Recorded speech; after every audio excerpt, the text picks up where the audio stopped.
Game of Thrones ran for 8 seasons. It broke viewership records, it changed what television was allowed to be. And when it ended, half the world said the ending was a betrayal. Daenerys went mad too fast.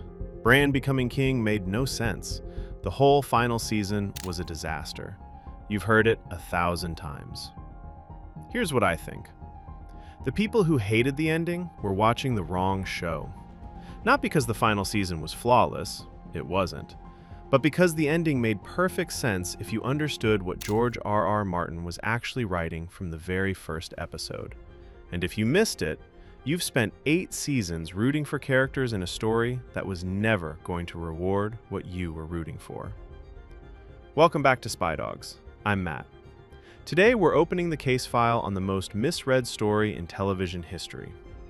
Before we get to the thesis, I want you to think about something. Game of Thrones is marketed as a fantasy epic.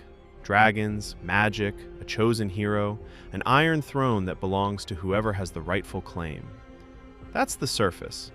But think about what actually happens to every character who believes that framing. Think about what happens to the honorable ones, the chosen ones, the ones with the best claim. They die, almost without exception.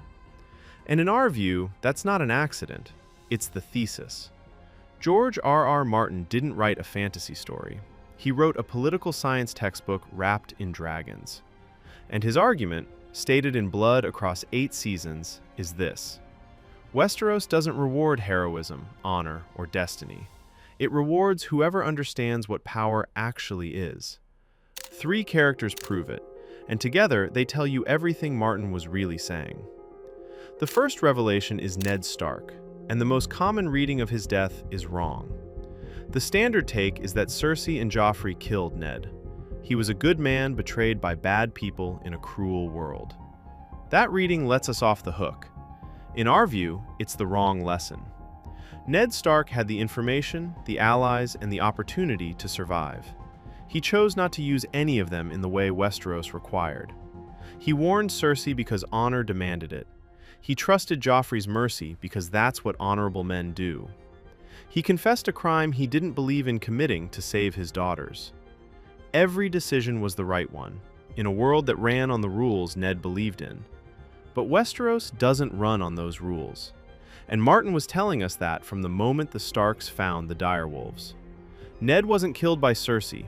He was killed by his certainty that the world worked the way he thought it did. And I think, and this is the part that stays with me, Martin wrote that death as a warning to the reader, not a tragedy. Don't play the wrong game. The second revelation is Daenerys, and the most common criticism of her arc is that she went mad too quickly, that the final season rushed a transformation that needed more time. In our view, that reading misses what Martin built across 8 seasons entirely. Daenerys didn't break in season 8. The conditions finally caught up with her. She spent 8 seasons acquiring power on the belief that she deserved it, that her claim was righteous, that her dragons proved it, that the people who stood in her way were the wrong ones. And every time that belief was challenged, she responded with fire. Qarth, Astapor, Meereen. The pattern was always there. What changed in season 8 wasn't Daenerys, it was that she finally had nothing left to lose.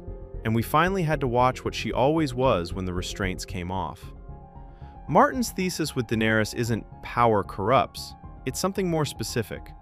Absolute conviction combined with absolute power, combined with the belief that your cause justifies any cost. That's not corruption, that's ideology. And ideology, in Westeros as in history, burns cities. But here's the part that I think most people missed completely. Because Revelation 3 isn't about who lost, it's about who won. And why Martin's answer to that question is the most radical political idea he ever put on the page. The third revelation is Bran, and I know what you're thinking.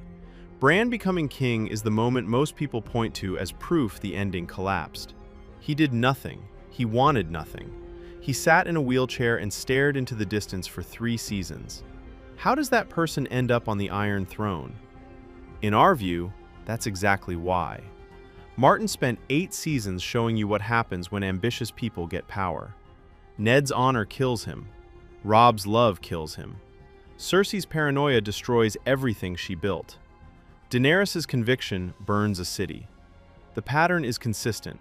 Ambition plus power equals destruction. Bran is the only major character who has no personal stake in ruling, no family to avenge, no throne to claim, no ideology to impose. He doesn't want it. In Martin's argument, the one hiding in plain sight from the very first episode, is that the only person it's safe to give power to is the one who doesn't want it. Bran becoming king isn't the show losing the plot. In our reading, it's the show finally arriving at the point Martin was always making. The game was always the wrong game. The winner was always going to be the one who refused to play it.